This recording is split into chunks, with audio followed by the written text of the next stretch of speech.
I am Audrey, and this is O for Outgoing. I am Stephanie, and this is T for Thinkers. I am Juan, and this is P for Proving.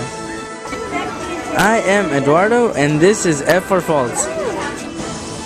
I am Michelle, and this is Channel 5. This is OTPF 5, bringing the news to you.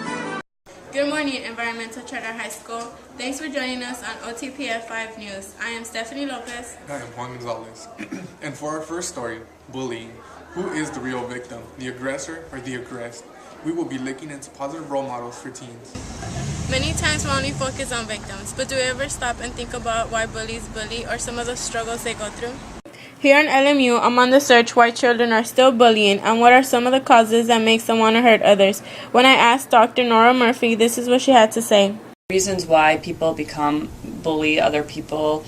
Often those individuals, might be in abuse situations themselves. They have not learned good communication skills or good peer interactions. So on one level, you're talking about a social problem of why are kids growing up in those kinds of environments. If the parents don't have good support to raise their kids. So it's sort of a larger issue than just help intervene with this one bully. We need to recognize that bullying isn't just on removing that one bully. It's up to teachers, parents, and schools to teach them compassion and empathy. While at LMU, this is what a student had to say when asked who is the most responsible for teens bullying.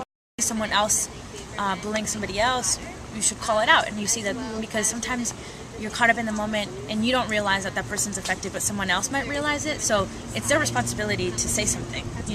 If you just go by and let someone be bullied and they don't have a voice, you could be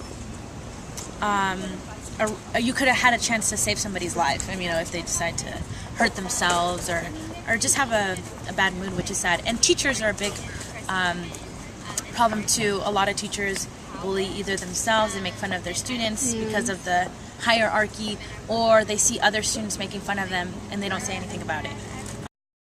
After reviewing all the surveys, a majority of people said that the more people bully, the less positive role models they have in their life. Here we have it. Adults should be more conscious of how they act around younger kids because it might determine how they act in the future. I am Stephanie Lopez, now back to OTPF 5 studio. Thanks, Stephanie, for that wonderful story. You're welcome, Juan. Now I'll know how to take care of my kids when I have some. And now for some quick public service announcements.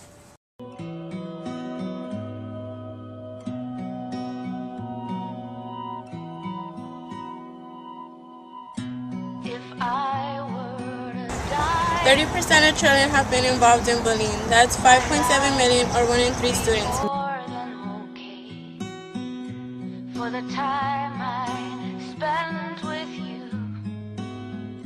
It's like a dream come true.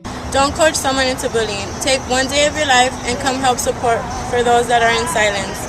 Join us for our day of silence. Don't bully anyone to death. I would say it one more time. It's been more than fine. Up next, we have sports with Eduardo. Thank you, Juan and Stephanie. And now for our segment on sports. The girls basketball team for Environmental Charter High did a fantastic job against Fireball. They played like no other team because they practiced for weeks before the big game. The tension was high and it seemed like they were not going to be able to win. But in the end, they managed to pull off a decent score. And that was our sports. Tune in next week for our segment on soccer. Up next with Audrey, we have a compelling story about drugs and rehab. Should drug offenders deserve a second chance? There are currently more than 2 million people in America's prisons or jails. Approximately 1/4 of those people held in the U.S. prisons or jails have been convicted of a drug offense. I'm Audrey Gastelum, and I'm here at the Compton Courthouse, here to interview a deputy public defender attorney about drug offenders and why rehab might be a better alternative. Well, sometimes people who do have drug offenses, they have the opportunity to participate in a drug rehabilitation program. If they successfully complete that program, they do get their case dismissed. However, funding is a problem there too, and many people can't complete those programs just because they can't afford to pay for them. And in the situation where they can't complete the program, then the case does go on their record as a felony or sometimes a misdemeanor, but there needs to be funding for the rehab because now there's really no funding for good rehabilitation services. The main issue for drug offenders that my expert brought up was there needs to be more funding for rehab. At our visit at LMU campus, here is what the public had to say about drug offenders not being able to get a job. In general, I don't think it's fair that people aren't able to get a job once they come out of prison, and that is a big issue with our society, and that's why people keep going back to prison because they don't have jobs and they don't have accountability and responsibility to take on to rehabilitate, because rehabilitation does not only just include, going through drug and AA classes. So that's why the cycle keeps going, and that's why it's a big part of why our prisons are overcrowded. As you can see in this graph, there is a positive correlation. By surveying a number of students at LMU, they said they'd rather hire a drug offender that has successfully went through rehab than someone who hasn't. This is a current issue in today's society, and it's up to me to find a solution. Back to you in the studio. Thank you, Audrey. People should really think about giving drug offenders a second chance. And now, time for another PSA. Hey! Pull that pants up! Put gun up! Hey! Young man! Hey, young man! Hey, look! Yeah, I got you now, I got you now. You gonna go to the office. Take off that!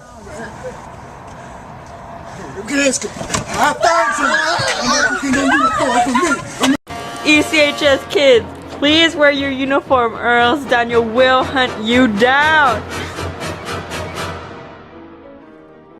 And now for a health segment on OTPF 5 News. Today's topic is obesity and obesity in children. Here's Juan and Michelle with more information. Obesity has become a great problem for many lower-income communities in the United States due to fast food restaurants. Hello everybody, today we're going to be talking to Veronica Perez from ICDC College about obesity in lower-income communities and how it is affected by fast food. There definitely is, because there's a lot of, especially in Latinos, families, they're home a lot, they eat a lot, and they're not taught to exercise and eat healthy, so they usually reach out for whatever they can get access to. Professor Veronica Perez also had suggestions on things we can do in order to lower obesity in our communities. Having more awareness at the schools, definitely. Having more programs that can encourage them to exercise more, get into sports, eat healthier, and then have healthier snacks available to them, especially in the schools. There are many after-school activities like sports, but many people do not take advantage of them. Schools should implement classes on nutrition and try to change to healthier food products in their cafeterias. Also, while at LMU, I interviewed the public, and this is what they had to say about it. Yeah, it's somewhat of a problem. And do you think that fast food affects why obesity is so high in lower-income communities? Well, yeah, because since restaurants are basically all over those low-income communities, it's so easy to buy, it's so easy to get, since it's cheap and it's quick. People don't really want to make food at home. Also, as the graph shows, there is a weak positive correlation between the amount a person from a lower income community visits a fast food restaurant than one from a higher income community. That was my story for tonight, folks. Thanks for listening. Recording live from the McDonald's Place to show an example of how major food corporations use advertisements and their tactics as a way to lure kids to buy their products. Childhood obesity has become a growing epidemic in America, especially in low-income communities. Children are starting to develop health problems that only adults used to get, and because of this, they grow up to be severely unhealthy adults. Advertisements for unhealthy food in their neighborhoods seem to be one of the reasons for why there are more children becoming obese. In order to go deeper into the topic, I went to LMU to ask Kylie Lyons, the student manager of Fitwell at LMU, about obesity in children and the effects of advertisements. When asked if advertisements influence children in low-income communities, this is what she had to say. I think advertisements play a part. Just because they shape our culture so much, they have a lot to do with what the cultural norm is. So anything from billboards to print ads to TV spots and radio spots, they're really going to let us know what it is that we're supposed to be buying into. And if we're supposed to be buying into supersize and we're supposed to be buying into soda, why would you drink water when you could have the soda that makes you cool? We don't really get the healthier options presented to us on the silver platter that they should be. Something that my expert brought up about the influence of advertisements was that advertisements can set trends and that not enough healthy options are presented to us. For a public opinion, I interviewed Mario Rosales, a local Londo resident, on the topic. Yes, I do, because in low-income communities, you see more fast food establishments displayed and promoted on TV, which promote obesity. Well, at LMU, I conducted a survey to about 50 students, and as you can see from the graph, there is some positive correlation between how much money the community earns and how many advertisements there are in the community. Thus, this proves that there are more advertisements in low-income communities and proves that children in low-income communities are more exposed to advertisements, making them more likely to buy unhealthy products and therefore more likely to becoming obese. This is Michelle Gutierrez reporting live from the McDonald's Playplace. Back to you, the studios. Thank you, Juan and Michelle, and that was our health segment. Now for another public service announcement. Man, shouldn't have eaten that donut. I've been eating too much fast food.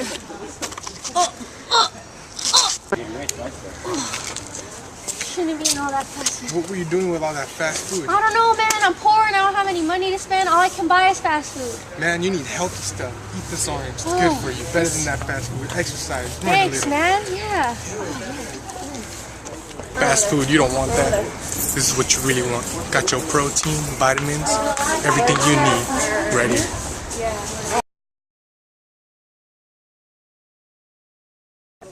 In other news, outsourcing of jobs is becoming a huge problem in the United States. But don't take my word for it. Here's Eduardo with the rest of the story. Hello, my name is Eduardo Poole, and we're here at Loyola Marymount University, where we asked some people about their public opinions on outsourcing. And we got an expert to give his knowledge on what he knows. While at LMU, I interviewed a student to see what she believes the average American citizen thinks about outsourcing. Probably that we're forcing ourselves upon their country and taking away jobs that they could have for their own people and instead having it benefit us. The average American is happy with the lowered cost of goods. However, when the true story of outsourcing begins to unravel, those feelings begin to change. I interviewed Professor Joe Rasmussen to ask how people in third world countries feel about the U.S. outsourcing into their home countries. And for a while, you might have some people in that community being excited because now they feel like they can make a better living for themselves and raise their standard of living. But if it's an unjust working environment, they may realize after some time that it isn't a good deal at all, that they're working too hard, they're getting hurt, they're not being cared for. According to Professor Joe Rasmussen, the mentality that third world country people have is only temporary until the effects of outsourcing begin to unravel, in which their mentality begins to shift.